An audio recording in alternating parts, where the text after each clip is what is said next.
Imagine the soft caress of an Adriatic breeze, pacifying your mind and body while spellbound with primeval sights, contemporary sounds, and romantic ambiances that charm the soul. Visualize, if you will, coiling lanes, twisting alleys, and winding avenues not of cars, but boats filled with natives, lovers, and rovers, all zigzagging their way through the pages of history. Ah, Venice, probably the most unique city ever concocted by the arms of human history. Venice is a city saturated with light and beauty, and to say that it's lovely is like saying St. Peter's is a church, or the Eiffel Tower is made of iron. It isn't untrue, it just isn't saying nearly enough. Her canals widen and narrow as they twist and turn, her guarded currents unknown to all but a select few. Bridges of chiseled stone where one can stand and watch the passage of time. You blink and find an hour, maybe two, has passed. Multicolored blossoms and Mozart's operas tumbling from flowery windows covered with wrought iron grillwork. Marble steps that lead down into the glistening water and disappear into its depths. Unseen children laughing and footsteps echoing around a corner just ahead.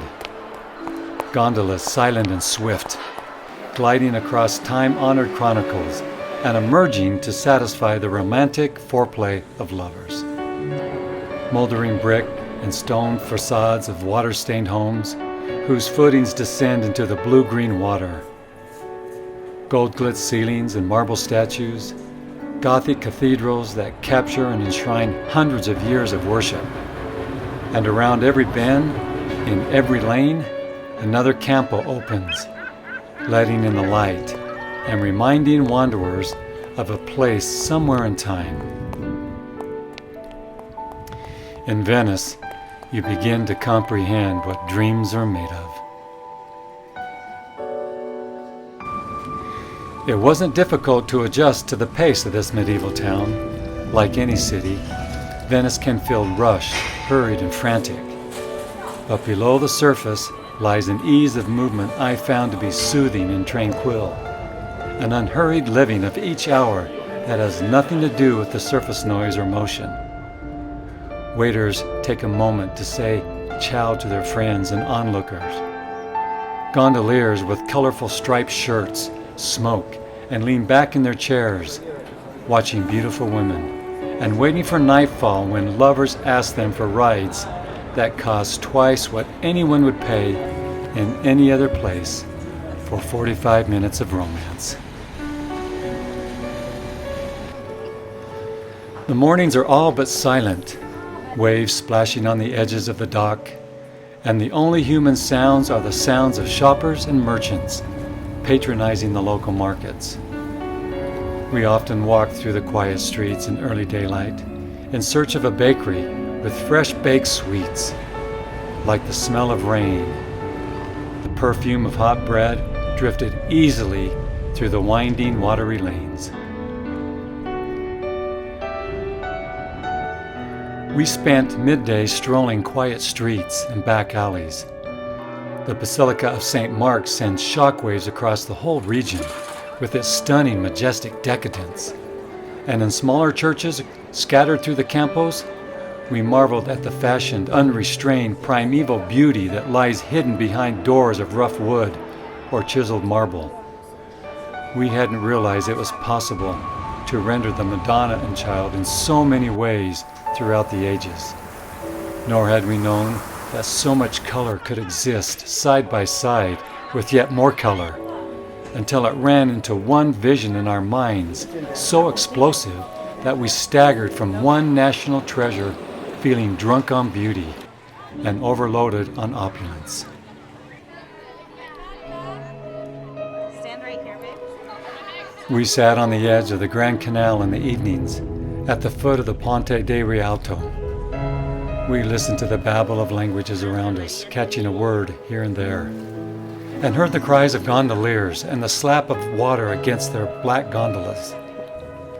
We stared into one another's eyes, held hands, took deep breaths, and spoke words only lovers know, while the twilight shadows crept across the canal's blue-green water, making way for a canopy of flickering stars.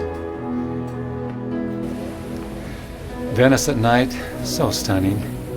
Lights from across the canal glittered in a medley of colors on unseen ripples, twinkled as we walked the canal banks. Men's voices somehow became deeper, their laughter slower, and desire more palpable in the night air.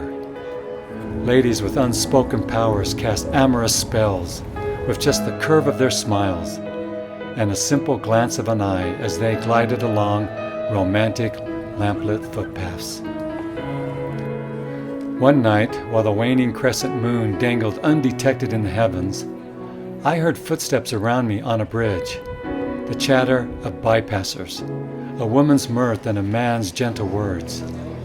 And I looked around with a smile, expecting to see late-night lovers out on a stroll. But when the footsteps faded and the laughter slipped away, the only shadows that stepped off the edge of the bridge was the faint silhouettes of Susie and I. A chill passed through me and I shivered in the cool evening air. The days of immense beauty, the nights of glowing richness. I suddenly realized that ghosts had slid by me, close enough to touch and hear. In fact, Venice might very well be a dream being dreamed by these ghostly spirits. Who could they be to have so much power? I stepped back off the footpath and took a sip of antiquity. In the back of my mind, I heard them: Mozart, Bellardi, Leonardo, Dante, Michelangelo, Bernini, and Raphael, walking over these bridges through the centuries. I imagined them slipping into their respective chambers and closing their eyes. If they were all dreaming together of beauty and elegance, and architect and art, and of love and laughter and the passage of time, something very much like Venice would appear. I felt for a moment almost enchanted, even captivated, imagining being part of a dream. When I finally retired at night, I wondered what I would find in my own slumber, if I would walk beside those whose dreams have fashioned so much magic and wonder. But it wasn't to be. Instead, I awoke with feelings of reverence and regards for the world's great thinkers and gifted hands that have contributed so much curiosity and artistic beauty.